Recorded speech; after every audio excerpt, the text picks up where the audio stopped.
Hello friends, আমার নাম Syed Sain Burhan and welcome to my YouTube channel. আমার ইউটিউব চ্যানেলে আমি আপনাদের জন্য কিছু অনুপ্রেরণামূলক গল্প এনেছি। আশা করি আমার অনুপ্রেরণামূলক গল্পগুলো আপনার ভালো লাগবে। তো চলুন শুরু করা যাক। তো আমার প্রথম কথা হলো, আমরা যে একে অপরের সাথে নিজেদেরকে তুলনা করি, আমাদেরকে এই তুলনা করা উচিত নয়। যে একের সাথে অন্যের তুলনা করে সে কখনো মানসিকভাবে সুখ লাভ করতে পারে না, কখনোই তুলনা করে সুখী হওয়া যায় না। তো চলুন এই তুলনার উপরেই আপনাদেরকে একটি গল্প বলা যাক। একদা এক বনে একটা কাক ছিল। সে কাকের মনে খুব দুঃখ, কারণ কাক কালো, কাকের গায়ের রং ছিল কালো। কাক যখন কোথাও যেত, যখন সে ডাকাডাকি করতো, তখন কাকা শুনে লোক তাকে তাড়িয়ে দিত। তাকে কেউ ভালো খেতে দিত না, তাকে ডাস্টবিনে ময়লা আবর্জনা খেতে হতো। তার খুব শখ যে সে হাঁস হবে। তো সে একদিন একটা বিলে গেল। বিলে একটা হাঁস ছিল।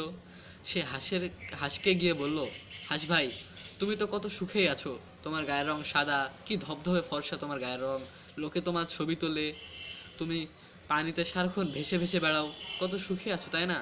হাঁস বলল, কে বলেছে কথা আমি সুখে আছি? আমি সুখী নেই।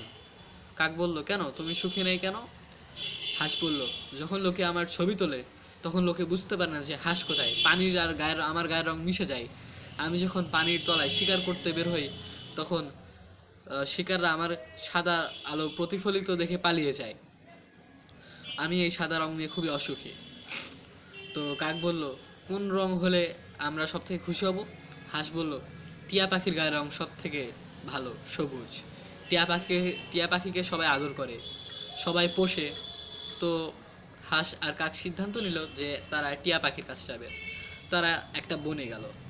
সেখানে বনে একটা গাছে টিয়া পাখির সন্ধান পেল। তো তারা সেই গাছের চারপাশে ঘুরে ঘুরে দেখলো, কিন্তু টিয়া পাখিকে খুঁজে পেল না। তখন টিয়া পাখি বলল, তোমরা কি কাউকে খুঁজছো? তখন হাঁস আর কাক বলল, হ্যাঁ, আমরা তোমাকেই খুঁজছি। তখন টিয়া বলল, আমি এখানে, বলো কি বলবে।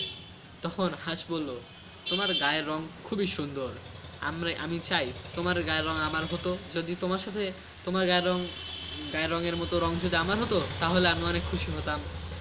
আর তুমি তো কত সুখে আছো তাই না? লোকে তোমাকে পোষে, তোমাকে আদর করে, তোমাকে খাবার দেয়, মিঠু মিঠু করে, তুমি কত সুখেই দিন কাটাচ্ছ তাই না? টিয়া বলল, কে বলেছে এই কথা? তখন কাক বলল, তুমিও কি সুখী নাও? টিয়া বলল, না, আমিও সুখী নই। বলল, কেন? বলছে, তোমরা যে এই গাছের আশপাশে এত ঘুরলে, তোমরা কি আমার গায়ের রং বুঝতে পেরেছো? না। আমার টিয়া বলল, আমার গায়ের রং এই পাতার সাথে মিশে গেছে। আর আমি আমার গায়ের রং নিয়ে খুশি নই। আর লোকে আমাকে শিকার করে, আমার শিকারির ভয় সারাক্ষণ তটস্থ থাকতে হয়। তো হাঁস আর কাক বলল যে, তাহলে এখন কার কাছে যাওয়া যায়? তখন টিয়া বলল, চলো খরগোশের কাছে যাই, খরগোশের গায়ের রং সুন্দর, খরগোশ দেখতেও অনেক সুন্দর। তো তারা সবাই মিলে একটা খরগোশের কাছে গেল। তো খরগোশ তো তাদের দেখে বলল, তোমরা আমার কাছে কি করতে এসেছো? তখন কাক বলল, তোমার গায়ের রঙও কত সুন্দর, তুমি দেখতেও সুন্দর, তোমাকে সবাই কত আদর করে, গাজর খাওয়ায়, পোষে, তুমি কত সুখেই আছো তাই না? তখন খরগোশ বলল, কে বলেছে কথা আমি সুখী আছি? হাঁস বলল, তাহলে তুমিও কি সুখী নও? তখন খরগোশ বলল, না, আমিও সুখী নই। তো কাক বলল, কেন তুমি সুখী নও কেন? তখন খরগোশ বলল, তোমরা হয়তো জানো না, আমাকে সারাক্ষণই শিকারির ভয় তটস্থ থাকতে হয়। আমি দুই দণ্ড শান্তিতে ঘুমাতে পারি না। যখন খাবার খুঁজতে যাই তখন মনে হয় এই কেউ পিছন থেকে আমাকে আক্রমণ করলো, কেউ ফাঁদ পেতে রেখেছে। আর শোনো, আমাকে এর জন্যই আমি সবসময় অসুখী থাকি। আর তো আমি সুখী নই।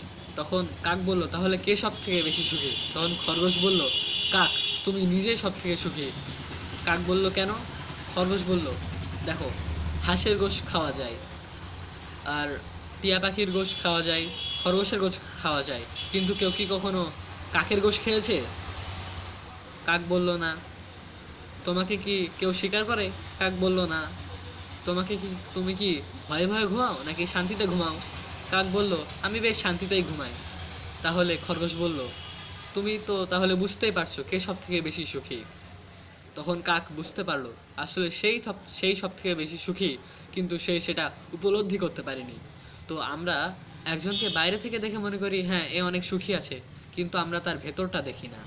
যদি আমরা তার ভেতরটা দেখি তাহলে আমরা বুঝতে পারবো সে আসলেই সুখী কিনা। তো আমাদের একের সাথে অন্যকে তুলনা করা কখনোই উচিত নয়। আমি যেমন আছি, আল্লাহ আমাকে যেমন বানিয়েছেন, আমি সেভাবেই খুশি থাকার চেষ্টা করব। এটা কার গায়ের রং কালো, কার গায়ের রং সাদা, এটা কোনো ম্যাটার না। আমাদেরকে একে অপরের সাথে তুলনা তুলনা না করে একে অপরের সাথে মিশে থাকাই ভালো।